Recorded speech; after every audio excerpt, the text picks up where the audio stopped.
what I felt most nice was, without any sort of leadership giving people instruction of what to do, people are reacting themselves. In rough, like my dad said, I don't know what's the leaders about, whether they're sincere or not sincere, I don't know. But I'm there to make a point. I'm not happy with what is going on and I want change. How often do you get, thousands of Indian people in one place, not for a violent cause? Hardly impossible. It never happens, and it happened that day.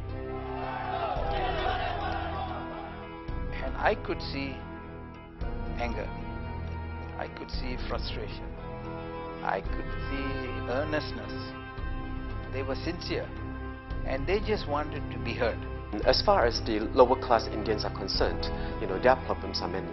So it's just like, whether you are rich Indian or whether you are poor Indian, you are both feeling the heat. Feeling that this injustice has been done unto you, and you want some change. To the non-Malays in our country, it is so obvious that it is primarily Malays who get all the help, and this has led to feelings of resentment. In the 8 Malaysia plan, it was shown that the Indian community had 1.5%, and MIC and the government has always been talking about trying to help and alleviate the Indian community again. But has it increased? No, it has actually dropped. I think for the very first time, the Malaysian Indian case, or the plight of the working class Malaysian Tamils, has reached the ears of the world. I think this is the very first time. Something that has been building up for a long time, and those of us who are very close to the community, who have been observing incidences and all that, we knew that something like this is going to happen.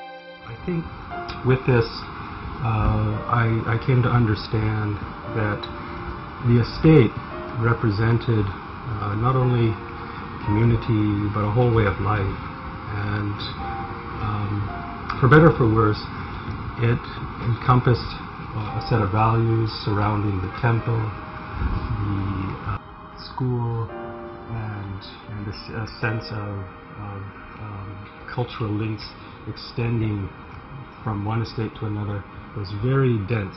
And within the estate itself, you had marriage and you had festivals occurring throughout the year, and all of this created a very strong attachment to the land. They understand, of course, that development is coming, but it is still all the same psychologically and culturally traumatizing when it ultimately happens. Firstly, you are talking about plantation displacements. Now here is a very good example of a failure of the state, failure of the government to address the issue. This is not something that happened overnight. This has been going on from the 1980s. The government is fully aware of it, because it is both the federal government and the state governments that actually approve conversion of plantation land to property development.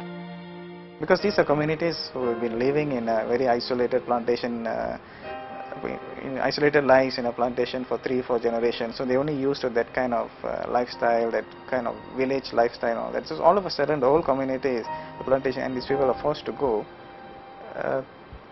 Naturally they will face, I think this is not just peculiar to Tamil community or the Indians. I think any community in that environment, when they are just thrown off to the urban area, they will face a problem of adjustment, that dislocation and all that. Here, as I said, the state failed to actually resettle them in a very systematic way.